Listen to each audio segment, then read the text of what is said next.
Crazy to think we made it through 8 seasons of Game of Thrones without any mention of House Hightower. Jorah Mormont briefly mentions his second wife, Lady Lenise Hightower, who left him after his money dried up. Where is she now? In another place. With another man. But even then, I don't recall her name even being said in the show. The House of the Dragon prequel is going to finally put this family into the spotlight and make use of the crazy amount of lore written about them. The fact that members of the house remain 170 years after the civil war that'll go down in the prequel does hint at the outcome after poking at the dragons, but trust me, that's barely a spoiler. Just shows how powerful and prominent they are to the Seven Kingdoms, and particularly the Reach, the kingdom where they may not rule over, but are up there with the status of the Tyrells. I won't be talking much about House of the Dragon spoilers though. That wouldn't be very fun for viewers, now would it? All you gotta know is this lady right here, Alicent Hightower, and her father are major players, pretty much the story's antagonists. I wouldn't consider this era of Hightowers to be them in their prime. They're one of the oldest known houses that migrated to Westeros by foot from Essos with the rest of the First Men, and quickly established themselves as kings in the Reach, building a great ancient city around their mysterious tower around 12,000 years back. The secret behind their tower is one of the countless mysteries that'll never get answered just because of the vastness it adds to the world. The original founding family members stumbled across a massive black stone fortress on a small island situated in a river running through the Reach. Some believe before the First Men arrived, dragons hung out on this spot called Battle Island until the Hightowers somehow got rid of them. Not the most believable part of their history.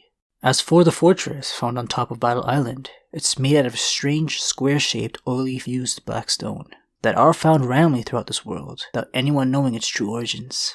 The ones the Hightower found, before they called themselves Hightowers, was a labyrinth-styled fortress. The hard work was already done for them by an unknown group of people. With the base of their seat already set up as a defense, it was time to build up. Everywhere around the Seven Kingdoms, even the sunny Old Reach, battles were being held for conquest and lands. The Hightowers wanted no part in any of that. Towers needed to be built here.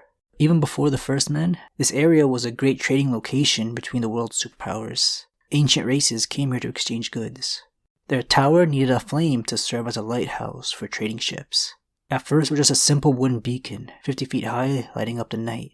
Then as they grew richer, other taller wooden towers would be built on top of each other. Word of a legendary builder from the north, House Stark's founder, Brandon the Builder, spread to the Reach, and into King Uthor's ears. King Uthor hired Brandon to build a 5th tower, making his high tower to be the tallest structure in the world. That record still stands.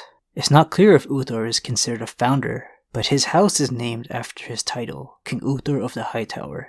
Brandon the Builder's contribution to the Hightower was the last bit of construction done to it. No one was touching this family. King Uthor earned such high repute that the most legendary man of the Reach, Garth Greenhand, had one of his daughters married to Uthor, officially kicking off their family tree. Garth Greenhand is supposedly the man who led the First Men to Westeros and introduced farming. With Uthor's wife, Maris the Maid, they had 2 sons. The heir, Urgon Hightower, first of the family to get an actual surname, and his younger brother, Paramore, who was born with some physical disabilities hindering his life. Prince Paramore the Twisted had a withered arm and twisted back, which left him bedridden for his short life. His insatiable curiosity about the world he could only see through his window in the Hightower made him turn to experts of all fields, who gathered to quench his curiosity.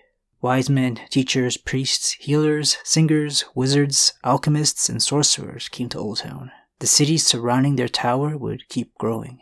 Matching the Blackstone's design, Oldtown's ancient streets are labyrinth-like with narrow streets and alleys making it hard to navigate. The heavy fog doesn't help things either.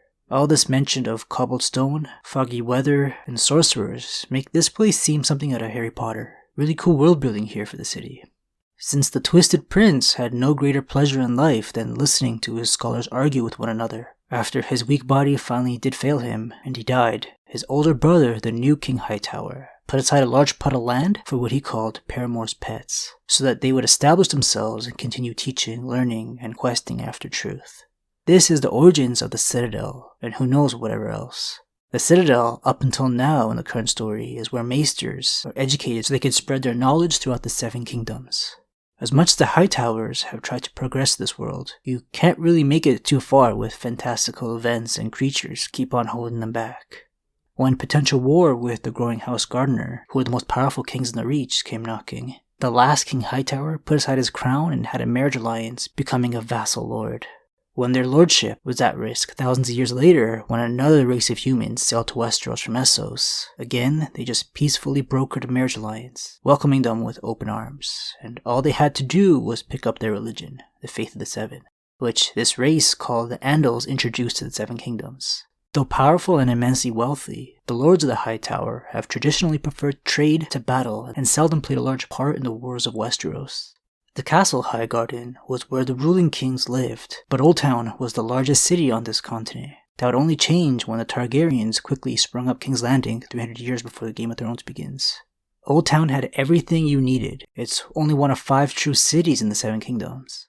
A Lord Hightower raised the Starry Sept, which was the Faith's headquarters for thousands of years, and other places of worship would also spring up. Only Nasmith would invade the peaceful Oldtown now. When the Targaryens atop their dragons set their eyes on the Reach, like always, the Hightowers let the obviously more powerful foe have their way to avoid death and destruction. House Gardener, the kings for thousands of years, literally went extinct because they met the dragons on open field. So the Hightowers were not against ignoring their liege king's commands, because in this case, they were far smarter. Even when the Targaryens selected the Tyrells to take over the Reach after the Gardeners, it would be the Hightowers that would have closer ties to the kings of the Seven Kingdoms. Alicent Hightower marrying a king and her father becoming Hand is just one example. There's even a case where a Targaryen princess marries into the Hightower family and brings in 6 potential dragon riders for the house. A huge honor the Targaryens rarely ever did. They usually went with incestuous marriages or intermarrying with their old allies that also originated from their homeland Valyria, just to keep their bloodline as pure as possible. I think the Hightowers are written to be the intelligent house of the realm, a trademark trait of sort.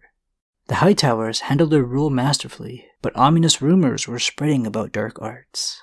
Not in the same way where other rulers dabbled in darker taboo magic, causing their people to fear them, like when the Three-Eyed Raven was running things for his Targaryen family members.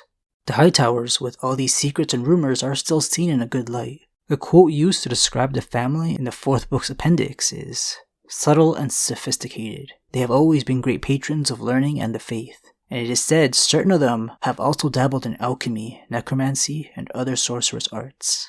Aside from Prince Paramore the Twisted, there has been many detailed characters who attempted some magic. But now in the current books, one of the more secretive and mysterious characters in the story, Lord Leighton Hightower, has locked himself away at the top of his tower. Nicknamed the Old Man of Oldtown, Leighton has to now deal with the Ironborn beginning an attack on the Reach in the 4th book. Sam Tarly comes across one of Oldtown's warship captains who tells him, to be sure, though Leighton's locked atop his tower with the Mad Maid, consulting books of spells, might be he'll raise an army from the depths, or not. The Mad Maid being his eldest daughter, Melora Hightower. Not sure why she's considered crazy, or why she hasn't left the Hightower, and shipped off to be a Lord's Lady decades ago, but these two are up to something. Leighton hasn't come down in over a decade, so he's bringing life back into the rumors of necromancy and dark arts. Not the craziest cliffhanger Martin left us with over the years. But still, it'll be interesting to see Leighton's supposed army from the depths, or not.